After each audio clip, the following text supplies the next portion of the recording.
Hello guys, स्वागत है आप सभी का आपके अपने YouTube channel Manish classes Kolkata में। आज के इस सेशन में हम आपके साथ डिस्कस करने वाले हैं थ्योरी ऑफ प्रोडक्शंस के कुछ most important MCQs with explanation. तो सबसे पहला क्वेश्चन जो यहाँ पे है वो है dash shows the overall output generated at a given level of input. तो कहने का मतलब है कि हम कितना इनपुट लगाते हैं तो हमारे को कितना आउटपुट मिलता है। ये कौन सा फंक्शन शो करता है? तो it is shown by production function. मतलब प्रोडक्शन फंक्शन ये शो करता है कि यदि हम कितना फैक्टर्स ऑफ इनपुट इन्वेस्ट करते हैं तो हमको कितना आउटपुट जनरेट होगा। Next, if long run average cost curve falls as output expands. मतलब कि जैसे जैसे हम आउटपुट को बढ़ाएंगे तो long run average cost curve जो है, ठीक है, वो गिरने लगेगा। ये क्यों होता है? Due to the economies of scale के कारण। Isoquants are equal to product line. Isoquants are equal to product line. Next question, the marginal product curve is above the average product curve. The marginal product curve is above the average product curve when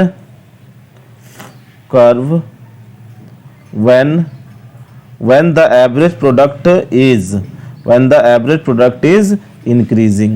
कहने का मतलब जब average product जो है वो increase कर रहा होगा तो हम देखते हैं कि मार्जिनल जो प्रोडक्ट है वो एवरेज प्रोडक्ट के ऊपर होता है। देखिए, आप लोग यदि जनरली समझना चाहें इसको तो इस ग्राफ के थ्रू आप इसको समझ सकते हैं।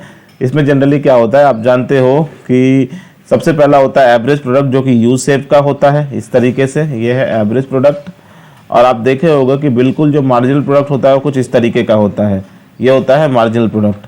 तो आपसे क्वेश्चन यहाँ का पूछ रहा है कि जब एवरेज जो मार्जिनल प्रोडक्ट है एवरेज प्रोडक्ट के ऊपर होता है। देखिए, यहाँ पे एवरेज प्रोडक्ट नीचे है और मार्जिनल प्रोडक्ट ऊपर है। कब ये सीन होता है? तो जब एवरेज प्रोडक्ट इंक्रीज कर रहा होता है। Next, increasing return to scale can be explained in terms of external and internal economies. An isocont is dashed to an isocost line at equilibrium point. Isocont curve जो है वो isocost पे कब equilibrium होता है? तो it is generally tangent. तो an isocont is tangent to an isocost line at equilibrium point. At the point of inflection, the marginal product is। Inflection के टाइम पे देखिए, आप देखे होंगे कि सर ये ऐसा डायग्राम बनता था, हम लोग बनाते थे, जहां पर हम टोटल यूटिलिटी सबसे पहले तो हमने क्या देखा था, टोटल प्रोडक्ट जो है वो बहुत तेजी से इस तरीके से ऊपर जाता था। ठीक है, तो ये जो पॉइंट होता था इसको हम बोलते थे पॉइंट ऑफ इन्फ्लेक्शन। तो पॉइंट ऑफ इन्फ्लेक्शन के टाइम पे क्या होता था कि उस समय मार्जिनल प्रोडक्ट जो था वो कहाँ होता था? तो it was on maximum. Diminishing marginal return implies increasing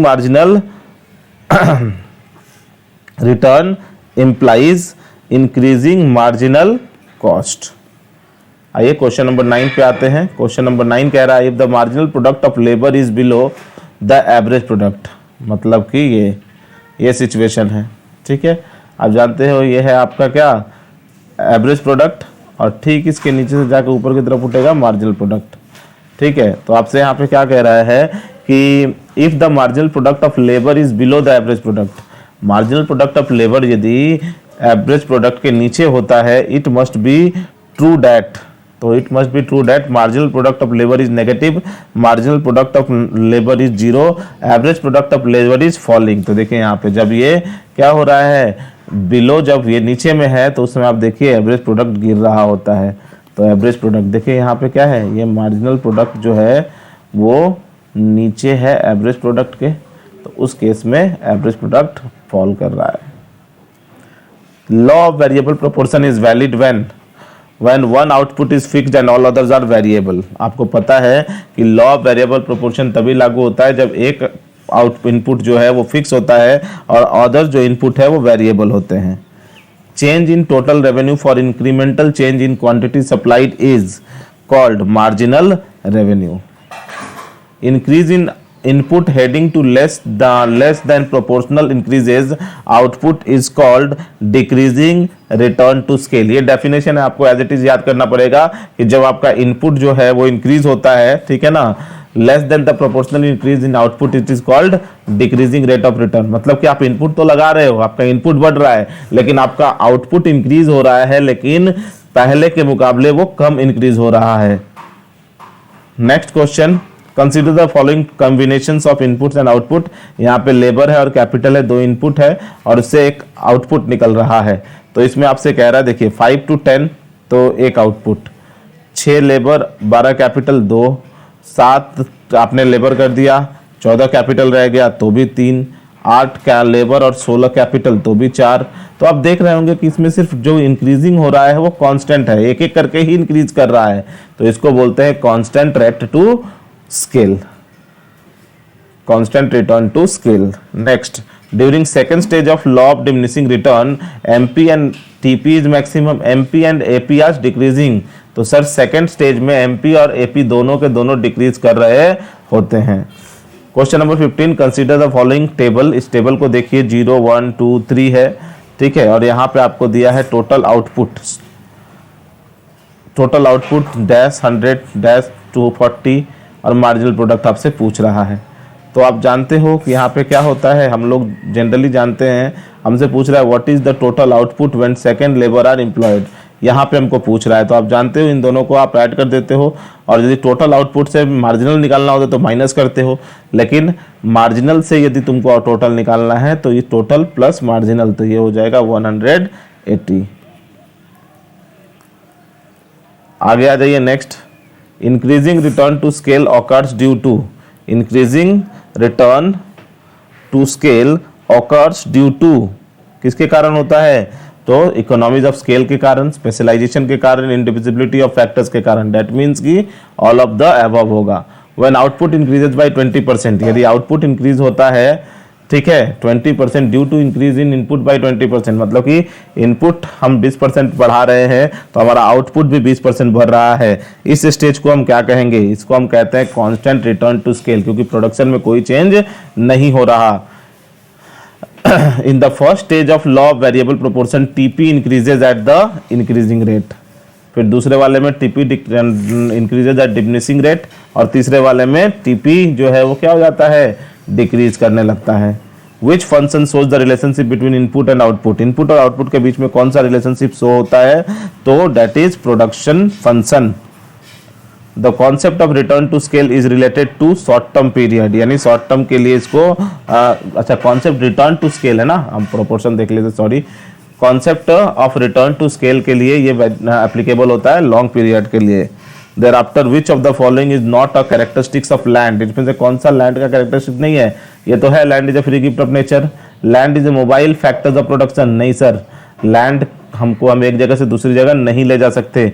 it is limited to in quantity, its productive power is indestructible, मतलब कि ऑप्शन नंबर ए, सी और डी तीनों के तीनों सही हैं, यानी कि बी जो है वो गलत है। A production function is defined as the relationship between the quantity of physical inputs and output, stock of input and stock of output, prices of output and inputs and prices and supply of a firm. तो यदि आप इसको अच्छे से देखेंगे तो आपको समझ में आया होगा कि प्रोडक्शन फंक्शन जो है वो क्या रिलेशन शो करता है, कि आपने कितना इनपुट लगाया और आपको कितना आउटपुट मिला। तो option number A is correct. Isoquants are also known as, isoquant का एक दूसरा भी नाम है, that is called law of isoquants are also known as, isoquants को हम एक और नाम से जानते हैं, दैट मीन्स कि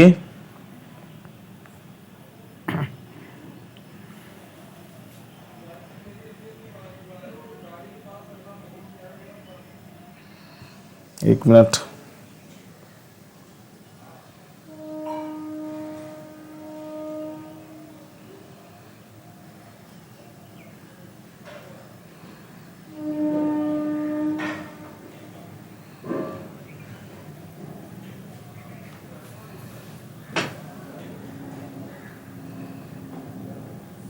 चलिए नेक्स्ट क्वेश्चन है 24 नंबर। Isoquants are also known as, isoquants are also known as production indifference curves कहा जाता है। The law of variable proportion is associated with, अभी थोड़ी देर पहले पढ़ाया कि return to scale long period के लिए होता है और वेरिएबल प्रोपोर्शन जो है वो शॉर्ट पीरियड के लिए होता है। Which of the following is not a characteristics of labor? It is perishable, it has weak bargaining power, labor and its power cannot be separated. ये तो सही है. Labor is not a mobile, ये गलत है. ऊपर के पहले तीनों पॉइंट जो है वो कैरेक्टरिस्टिक्स हैं लेबर के, तो ऑप्शन नंबर डी जो है वो गलत है. When average product rises as a result of an increase in the quantity of variable factor, मतलब जब AP राइज होता है तो उस समय मार्जिनल प्रोडक्ट क्या होता है? तो मार्जिनल प्रोडक्ट जो है उस समय क्या होता है? जब AP राइज होता है. आपसे क्वेश्चन पूछ रहा है कि व्हेन AP इज राइजिंग, जब AP राइज होता है, ठीक है, when average product is rising, when average product is rising as a result of an increase in the quantity of variable factor, marginal product is equal to average product. Second one is more than average product. Third one is less than average product, and fourth one is become negative. So that is more than average product. A production function exhibits the relationship between, production function क्या relation दिखाता है? तो अभी आपको बताया कि थोड़ी देर पहले ही कि it shows output and input compound. ये बताता है कि आपने कितना इनपुट लगाया और कितना आउटपुट आपको मिला. Short run refers to a time period when, short term refers to a time period when at least one factor of production should remain fixed, at one factors of production should remain variable. तो आपको थोड़ी देर पहले बताया कि short run में क्या होता है, एक फैक्टर फिक्स होता है, बाद बाकी सारे वेरिएबल होते हैं. And long run refers to a time period when all the factors are variable. Average product of a factor is defined as the ratio of total product of the numbers of factors used. Number 37, marginal product of a factor is defined as change in total product due to 1 unit change in the variable factor. मतलब marginal product का मतलब होता है addition to total product is called marginal product. At the point of inflection, inflection के point पे TP जो है वो maximum पे होता है. Slope of total curve, slope of total product that is marginal product is maximum, यही होता है.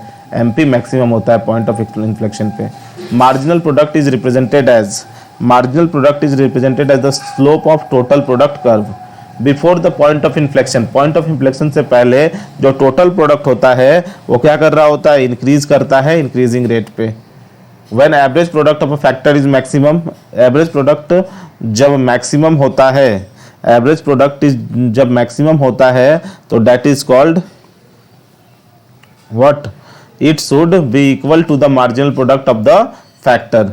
When AP of a factor rises, जब एपी राइज करता है तो MP will be greater than AP. A negative marginal product implies, negative marginal product क्या बताता है, मतलब कि जो नेगेटिव में चला जाता है एमपी, तो वो कब होता है, तो the total product is rising at diminishing rate, total product is falling and negative average product और राइज इन टोटल प्रोडक्ट. तो आपको पता है जब ये ऊपर की तरफ जाता है तो ये नेगेटिव हो जाता है. तो दैट मीन्स कि इसमें क्या आंसर होना चाहिए, तो इसका आंसर आप क्या लिखोगे, total product is falling. Next अगला question, the slope of isoquant refers to the negative of the ratios of marginal product of the factors. The slope of isocont refers to the negative of the ratios of the prices of factors. Next 47, the rise in total product and increasing rate implies marginal product is positive and increasing. The expansion path is the locus of the producer's equilibrium point. बहुत important question है ये, पिछली बार भी आया हुआ है. तो ये क्या बताता है आपको, देखिए ये आपको बता रहा है the expansion path. The expansion path is the locus of the producer's equilibrium point is when the isocont shifts parallelly. According to the law of variable proportion, when average product rises, law of variable proportion क्या कहता है, जब AP जो है वो rise करता है तो marginal product also rises. Consider a production function with two inputs. If both inputs are increased by 10%, the inputs are increased by 10%, the output increases by 13%. How will you describe the phenomenon? तो इस phenomenon को क्या कहेंगे हम, इसको कहते हैं increasing rate to return. When total product curve is falling, जब टीपी गिरने लगता है तो आप देखोगे एमपी नेगेटिव हो जाता है, ठीक है।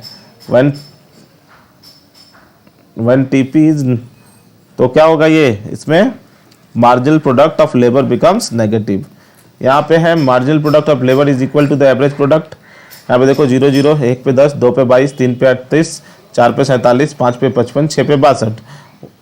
वी कैन से कि इसमें हम क्या देख पा रहे हैं कि पहले जो है वो आपका एवरेज प्रोडक्ट जो है वो इंक्रीज होगा एंड देयर आफ्टर डिक्रीज हो रहा है। कैसे, देखो पहले 10 था, फिर 12 हुआ, फिर उसके बाद यहाँ पे 18, फिर उसके बाद देखो यहाँ पे 9 हो गया, फिर यहाँ पे देखो यहाँ पे कितना हो गया, 8 हो गया, फिर यहाँ पे देखो कितना हो गया, 7 हो गया। पहले इंक्रीज हुआ था फिर डिक्रीज होने लगा। Given that the wage rate, rental and marginal product of labour as follows, wage इतना, रेंट इतना and marginal product of labour इतना। What would you expect the value of MPK if the producer will be in equilibrium? That will be 128. When average product of a factor rises, the AP rise होता है तो MP भी क्या होता है, greater than AP हो रहा होता है। वही कंडीशन जो थोड़ी देर पहले बताया ना, देखो ये जब AP और ये क्या है सर, ये है MP, तो देखो तुम क्या बोला था, एवरेज प्रोडक्ट जब राइज हो रहा होता है, देखो एवरेज प्रोडक्ट जब राइज होगा तो उस समय मार्जिनल प्रोडक्ट ऊपर होगा। तो ये था अभी का जो MCQ, जो कि मोस्ट इंपॉर्टेंट MCQs थे, जो कि आपके प्रोडक्शन चैप्टर से पूछे जा सकते थे, जिसको हमने अभी कवर करा लिया। एग्जाम हॉल में जाने से पहले आप इसे एक बार देख लीजिए, ये आपके लिए डेफिनेटली फ़ायदा होगा। तो इस आज की वीडियो में इतना ही, फिर मिलते हैं। धन्यवाद। वीडियो अच्छा लगे तो लाइक कीजिए, सब्सक्राइब कीजिए और अपने फ्रेंड्स के बीच में शेयर कीजिए। धन्यवाद।